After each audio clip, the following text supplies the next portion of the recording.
Hey everybody, welcome to Derek's AZRC. I'm Derek and summer is coming. This is part 2 to my Sen rear end of destruction. I don't know.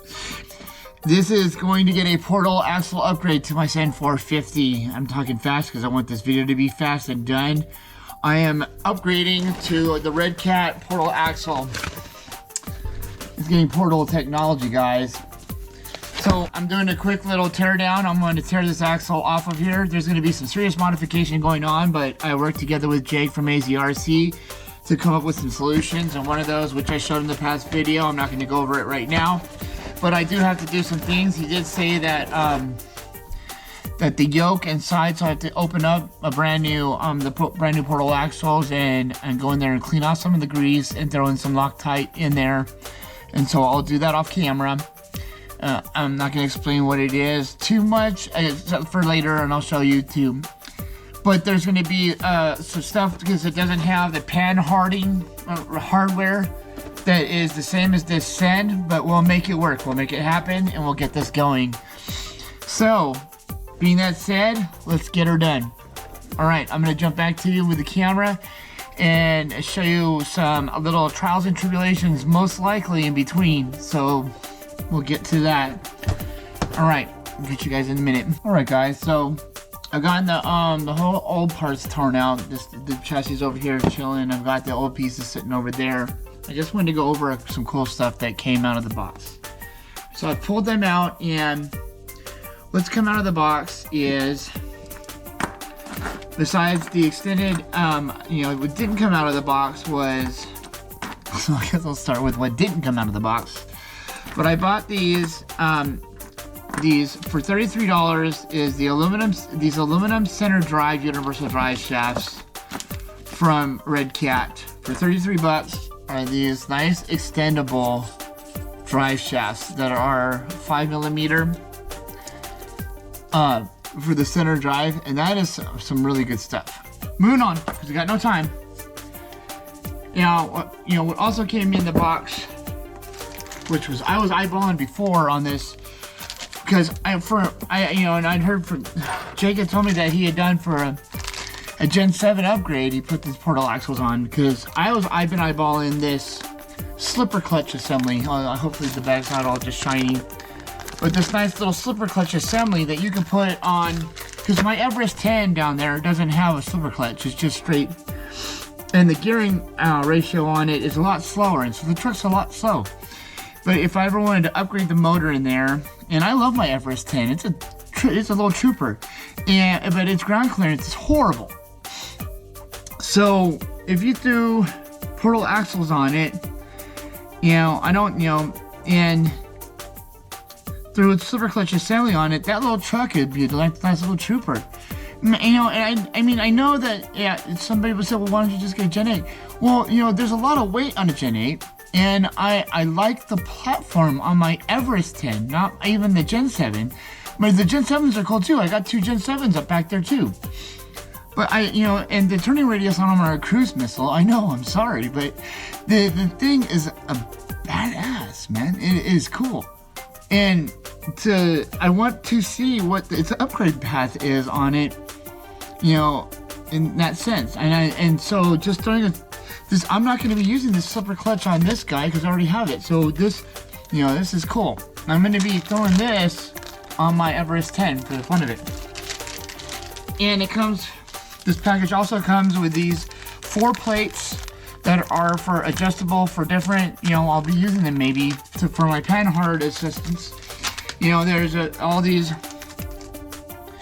a nice little aluminum for the hexes for the, I believe it's 14mm, right? For the wheel hexes and whatnot.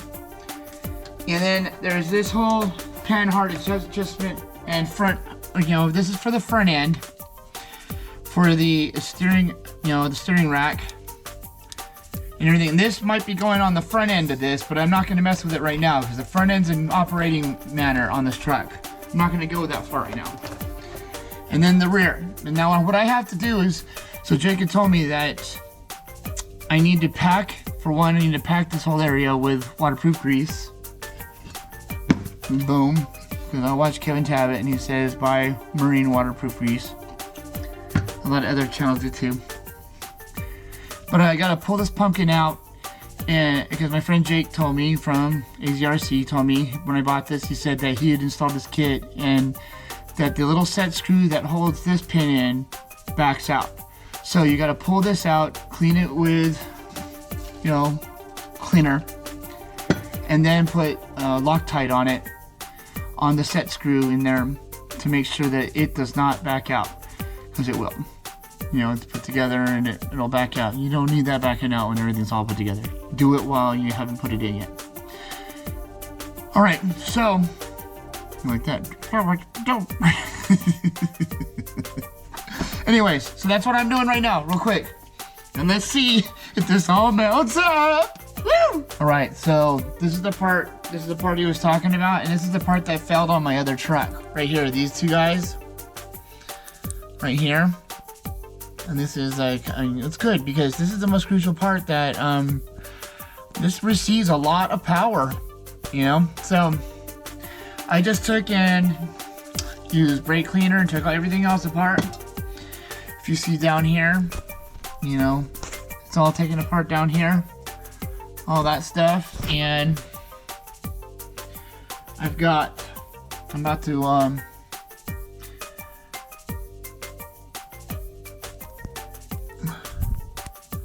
so I got that put together, and I've got, ooh, oh yeah, there we go. It's got it all cleaned up.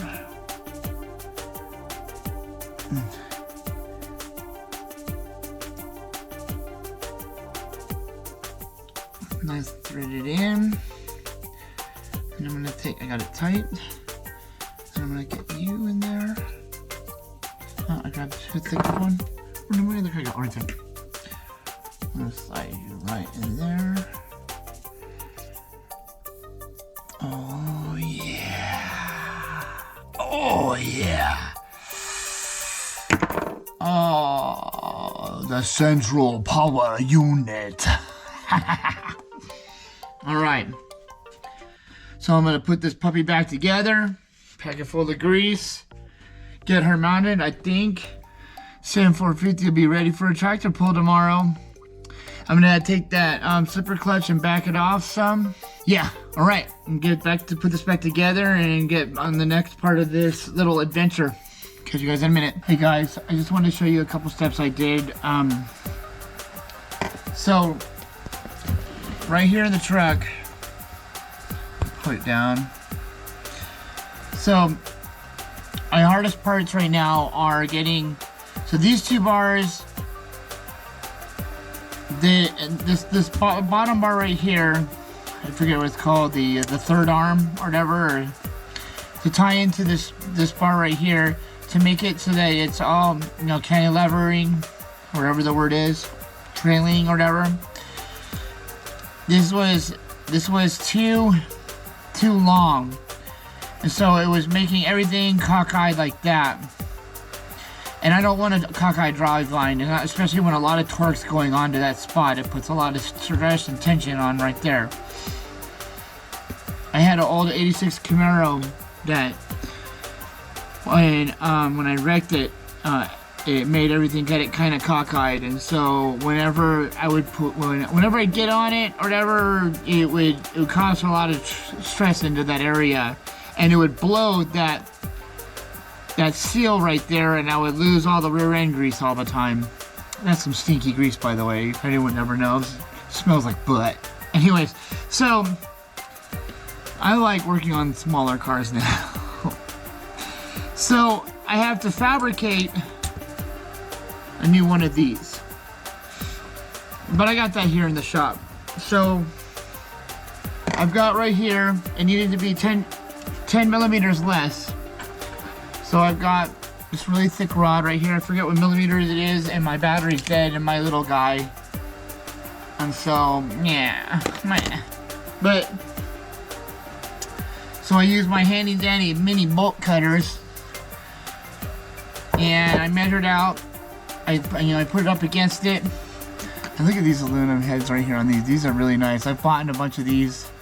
I'm not running low on those, fortunately, because I don't got a lot of money to buy a bunch right now. But this is some really thick stuff. I mean, look at the thickness on that shaft. And I have aluminum tubing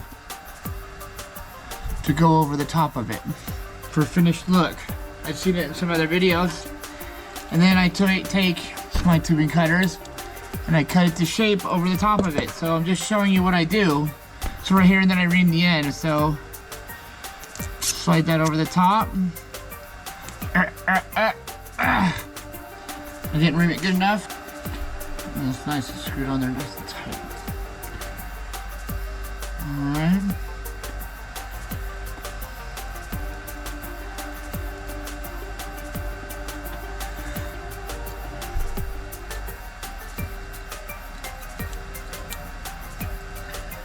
Another one over here.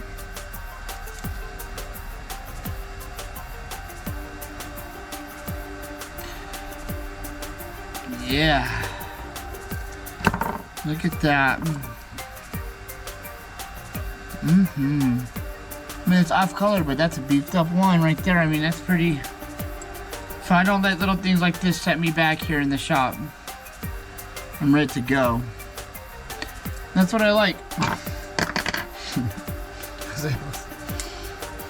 You know, what I love doing. And there goes that. The hum over there is because I'm charging batteries for the bash event tomorrow. So I just wanted to show you that little step right here. And I had to put some. I'm purpling up the shocks in the back because these shocks are a little bit longer because I got to bring the rear end up a little bit higher. The portal axle actually brings the pumpkin up higher, so it gets in the way of the stabilizer bar. That's my next step. I have to fabricate a little aluminum or whatever, because aluminum's what I got in here to work with, because I have leftover pieces of aluminum left and right. Aluminum, a little aluminum corner piece to tie in my things. So that way it isn't swaying left and right when it's taken off. That's my next step, mounting the shocks and that. All right, just want to show you that. Fun stuff, guys. Well, all right, so I went ahead and put the camera on my head. It was a lot of fun getting everything going right here. I hope you guys are seeing this okay. I'm gonna go ahead and get something to point with. I guess I'll just use my pen. So this bar is custom right here. I got rid of, even though I made a little aluminum bracket right here, I tried to make this bar work, but that's out of here. I've totally forgot about these two little bars right here, but I was able to tie them in. And you can kind of see my shocks kind of bow out this direction. But if you look across, my drive line is nice and straight, which I'm happy with. You know, my shocks are really stiff, but that's fine because it's a pull truck. I don't need a lot, but what I would need is it not to do a lot of this back and forth. And so, you know, that's what I did by tying in these two bars right here. You know, even though there's a little bit of play, you can see just a little bit of play between those two guys. And I know that that's what they did by having this bar in there too. It did this, stops that final little play, you know, with those two guys. But you know, that's the best I could do with all the super custom stuff. I'm not a professional, I'm pro casual, man.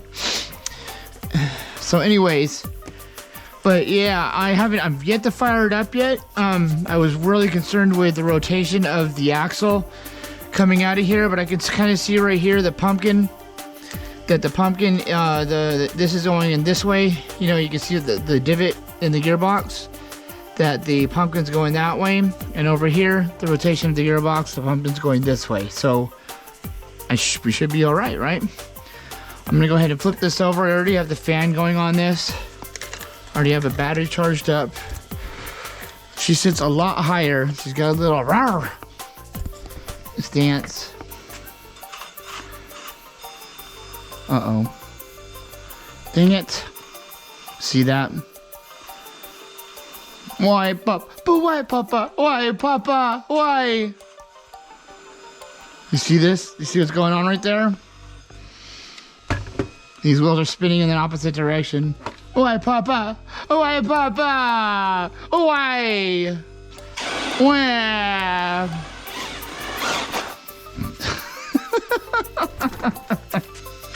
So what I'll have to do is I'll have to put the other gearbox on the front, and I'll have to flip the rotation of the motor.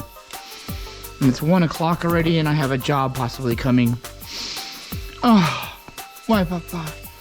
Do you think that's the solution, guys? Do you think that's the solution? That's the 3rd episode. Oh, why, Papa? Why, Papa?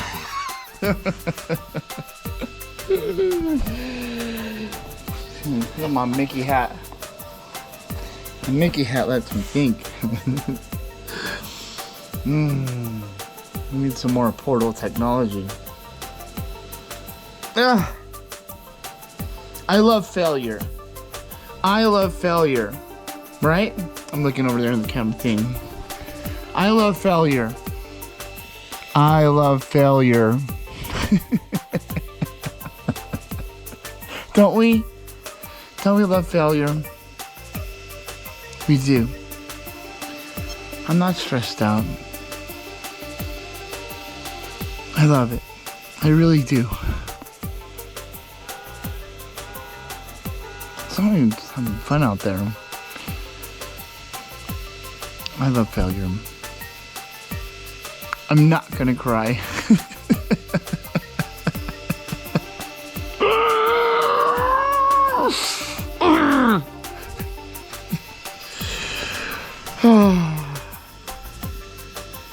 I knew it too. Okay guys, so she's up and running. There's a couple areas that it's binding, but it'll do. She'll do. Or he'll do, because it's able. It's not a she. I keep thinking that. So,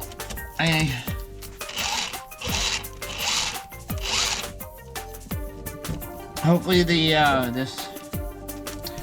might take this cup off a little bit, and I might be pushing into the transmission a little bit right there. I might do one last adjustment and take this little, I put a little rubber band inside here, inside this drive cup, and I think I might take that out.